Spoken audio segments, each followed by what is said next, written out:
may mga problemado din mga vlogger. At tingin ko, mga kababayan, alam na nila kung sino-sino ho sila. No? Alam na ho nila kung sino-sino sila, mga bossing. Eh bakit ho? Eh syempre, kapag ka ikaw ay gumagawa ng mali, ramdam mo na ikaw yung tutugisin at ramdam mo na ikaw yung hahagilapin o ilolongko o ikukulong o isiselda. Sabi ni Larry Rirao, luluhod na yan, walang belo sa loob ng selda.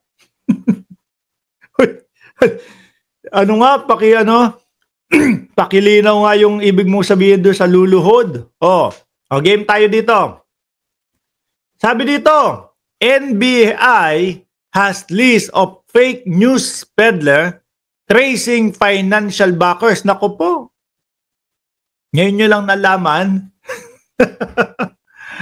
Halatang-halata naman ho, no? Tingnan nyo, pagka sila nag-vlog, pare-parehas yung sinasabi. Kahit ho, yung mga alam mong tanga na lang ang maniniwala, paniniwalaan nila. Tingnan nyo na lang ho, yung gawagawang video ni Pangulong Bongbong Marcos. Naalala nyo ho yun? Yung pinalabas nila Maharlika at ni dating Pangulong Duterte na ang sinasabi nila, adik ang ating presidente, no? Tapos sinundan nila ng sinasabi nilang, eto, ilalabas namin yung pulburon video ni Marcos. Pero halos 2 taon bago lumabas, mga bossing, yung sinasabi nilang pulburon video. Bakit? Halata naman po na pinag-aksayahan muna nila ng panahon at sinigurado na magiging kamuka ni Pangulong Bongbong Marcos yung video. Kaso ang naging kamuka ho yata, mas lapit pa doon sa mukha ni dating Pangulong Duterte.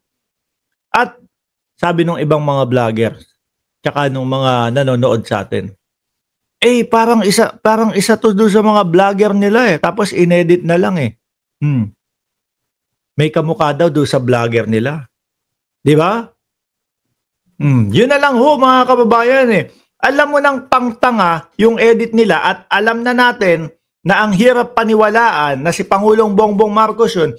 Pero sila, talagang si Bongbong Marcos to Kamukhang-kamukha talaga ni Bongbong Marcos. Nagmanga mukhang kupal, nagmanga mukhang tatanga-tanga at engot. Syempre, yung mga manonood naman po nila, mga kababayan.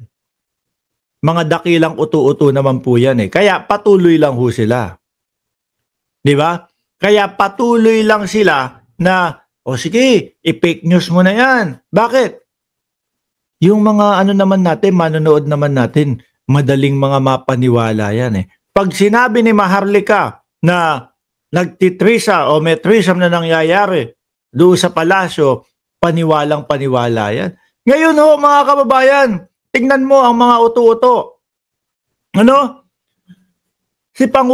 Si First Lady Lisa Marcos daw ho, mga bossing, nawawala. Nandoon daw po, naka-hold daw po sa Estados Unidos.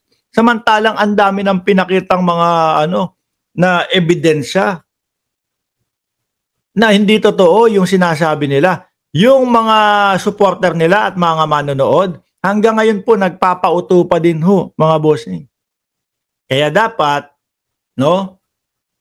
ma-actionan niya mga yan.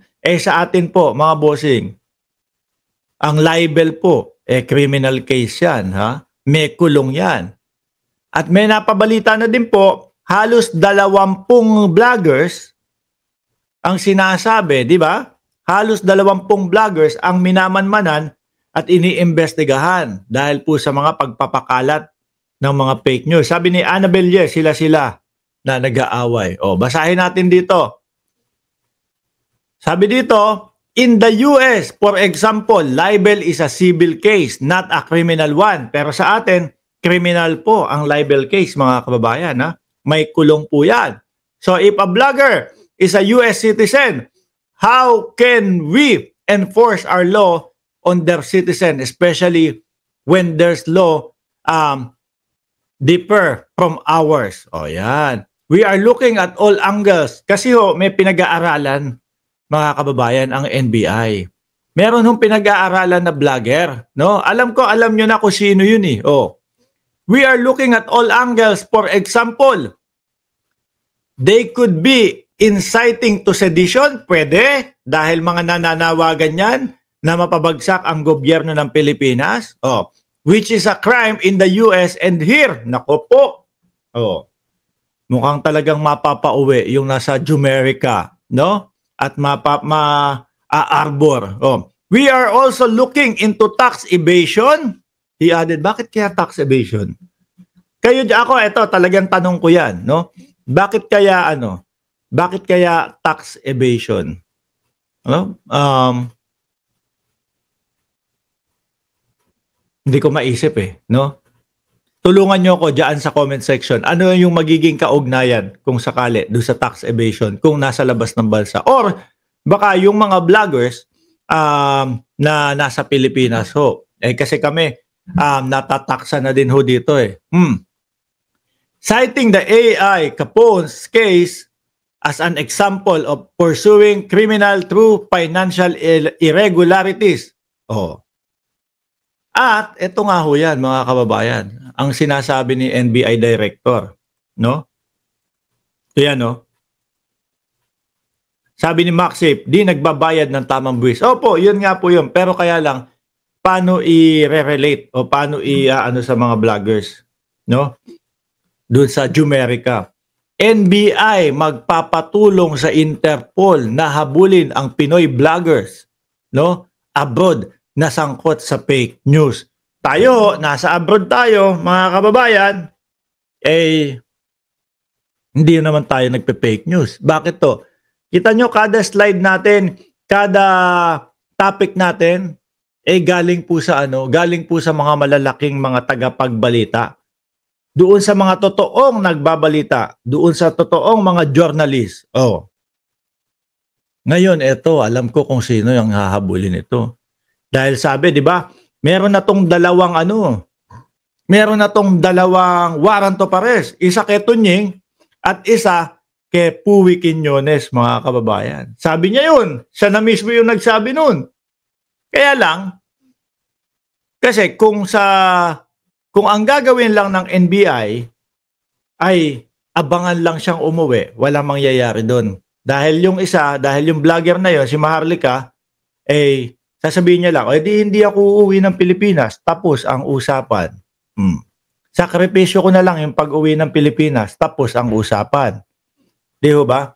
Pero kapag meron ng ganito, nagsasabi na, hihingi ng tulong sa Interpol, naku po.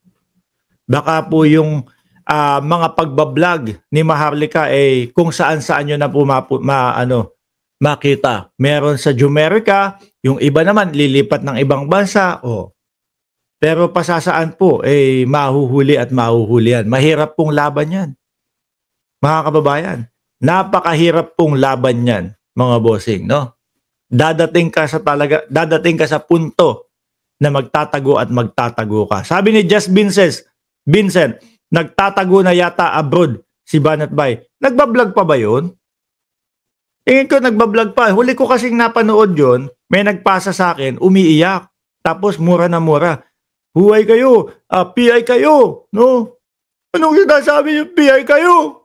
Talaga naman mapapaiyak kayo sa mga sinasabi nitong mga to. There's a possibility going to jail for tax evasion. Sabi ni Ma'am Brenda Barton. Opo, naiintindihan ko naman po yung tax evasion. Kaya lang, ang iniisip ko kung paano magiging butas kay Maharlika yun o kung paano mauugnay kay Maharlika yun. Kasi panigurado ho ako, kagaya ko ho,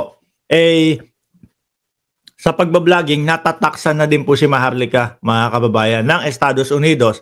At kapag may tax pa sa Pilipinas yun, na yun, double taxation na po yun, mga bossing. Kawawa naman. So, yung mga nasa abroad po, natataksan na din po kung saan silang bansa niyan. Anyway, yan, ako alam ko si Maharlika yung